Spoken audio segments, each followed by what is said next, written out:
Hey guys, it's that time again to continue the longest running tradition on my channel. This is the 5th time I've counted down my top favorite games of the year, ever since 2014.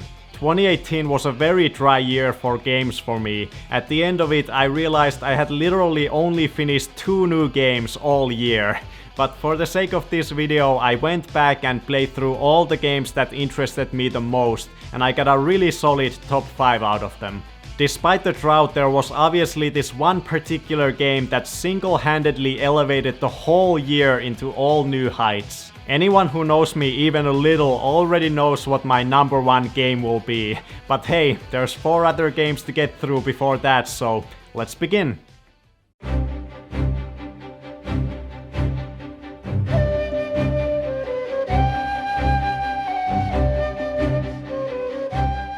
I made a whole video documenting my journey through Octopus Traveler, so if you wanna know what I thought of it in more detail, check that out. In summary, Octopus Traveler is a fun nostalgia trip for fans of classic Japanese role-playing games.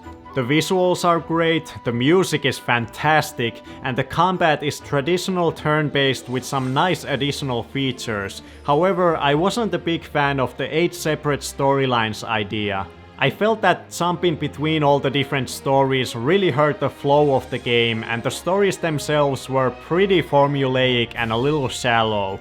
Although some of the characters were fun and the voice acting throughout was well done, I especially liked the cheery merchant girl Tressa and her light-hearted story that reminded me a little bit of Grandia at times. I personally much preferred the Bravely series games from the same creators. These are outstanding, but Octopus Traveler is still a fun game and definitely worthy of the number 5 spot.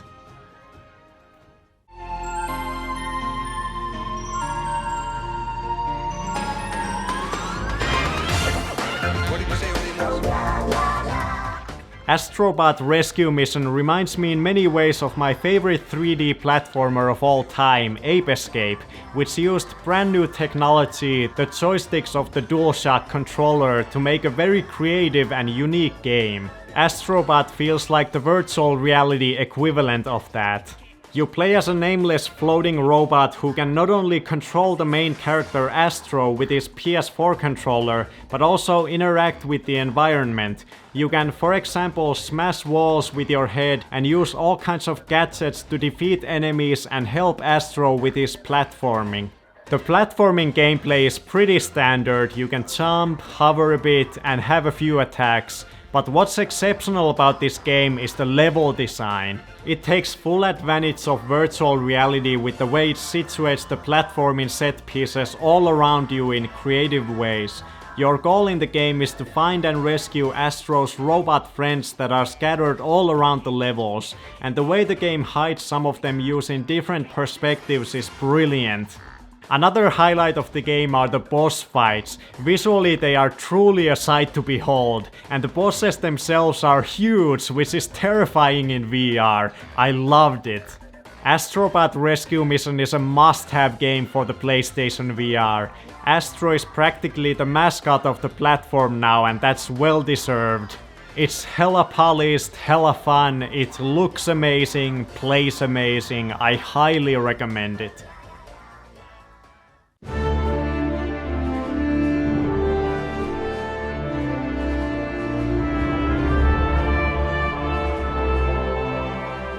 Kingdom Come Deliverance is a super interesting open-world game set in the medieval kingdom of Bohemia that aimed to be as historically accurate as possible.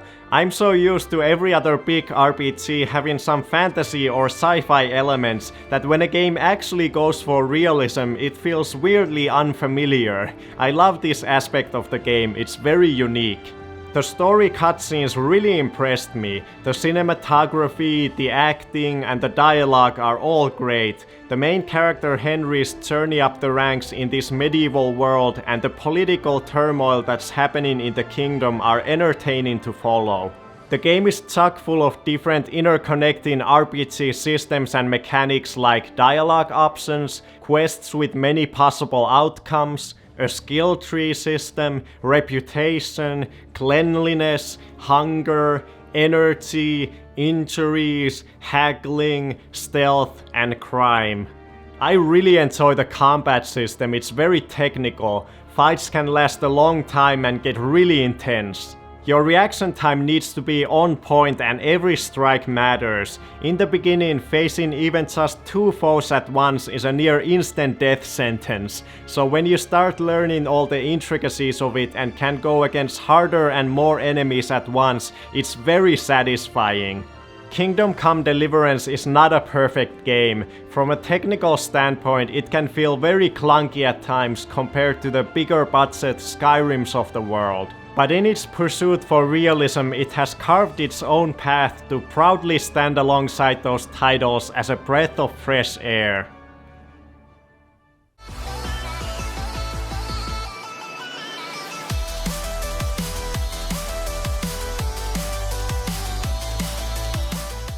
Beat Saber is an incredibly simple yet effective rhythm game. Colored blocks fly towards you from the void ahead and you slash them with the same colored lightsaber in the direction of the arrow. There are also blocks that can be slashed from any direction and walls that you dodge with your head, and that's it.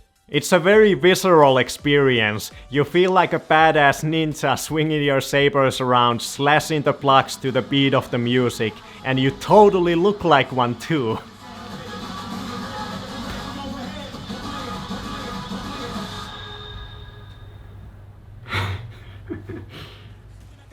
The game's default song list is very good. They were all composed by the same artist specifically for this game. They're very bassy techno, a perfect fit for a rhythm game.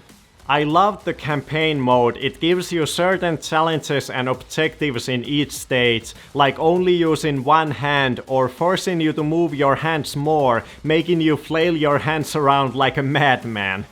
Beat Saber is one of the absolute best virtual reality games I've played and a perfect way to introduce people to VR. It's so simple and satisfying that anyone can love it, no matter what amount of gaming experience they have or what their gaming preferences are.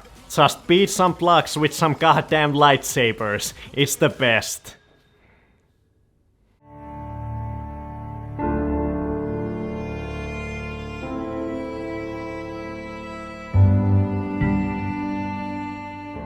Red Dead Redemption 2 is one of those games I don't even want to talk about, because I don't think I have the skills to properly convey how fucking good it is, or how much I love it.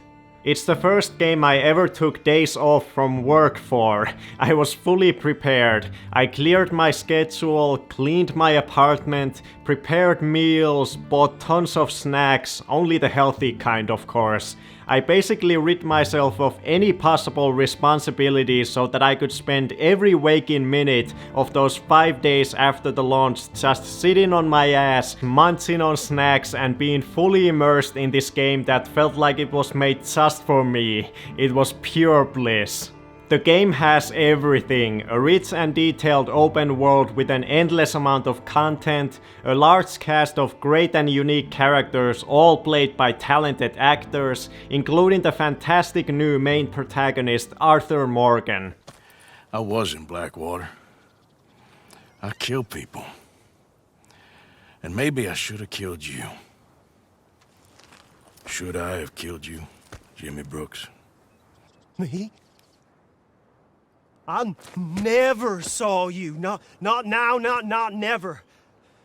I think we have an understanding. Of course we do. Jimmy Brooks. I will remember that. I've got a good memory. It has a long and thrilling main story and tons of interesting side quests, satisfying and realistic gunplay and a deep and fun hunting system, a soundtrack to die for with many amazing vocal tracks. Graphically, it's the most stunning game I've ever seen. And then the cherry on top of all that, it's a goddamn western. You have no idea how happy I am that one of the world's leading game developers has taken it upon themselves to create these masterpieces in this otherwise very niche game genre that I love so much. And as if the single player wasn't enough, I've sank countless hours on the online component Red Dead Online. It had a bit of a rocky start, but now that it's out of beta, it's getting better and better every week, and its future prospects are very bright. I love it just as much as the single player. It's just amazing spending time in this full-fledged Western world with other random people just going about their business around you. Red Dead Redemption 2 is easily up there as one of my top 3 favorite video games of all time. I always have a hard time pinning down the exact order at the very top, but it's definitely my favorite video game released in the last 19 years or so.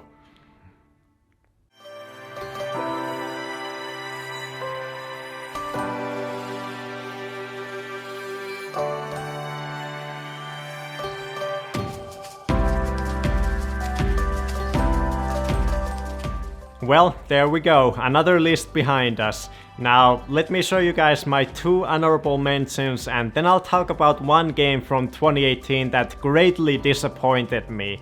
First honorable mention goes to Moss, another fun third-person platformer on the PSVR that I enjoyed alongside Astrobot. It's a very charming and polished puzzle platformer. And then we have Tetris Effect, which totally blew me away. It hurt not to put it in the top 5 list. I was never a fan of Tetris-style puzzle games, but the presentation in VR is so incredible that it totally converted me, and even managed to get me interested in following competitive classic Tetris. And now for the massive disappointment. It's Ni no Kuni 2. I was so excited for this game. I even made a video about it when it was first announced in 2015, talking about how much I loved the first game and how hyped I was for a sequel. Well, I got this ridiculous collector's edition when it came out. I put the game in, played it for about 10 hours in a couple of sittings, and then I had to stop because I was bored out of my mind. The first game felt so magical and unique. It's one of my favorite games of all time, and this just felt bland. It's like they were making some other random game and slapped the Ni no Kuni art style and name on it at the last minute. It's so very different from the first one. I didn't like the drastic changes they made to the gameplay and combat, and the story and characters are completely uninteresting. It's such a shame.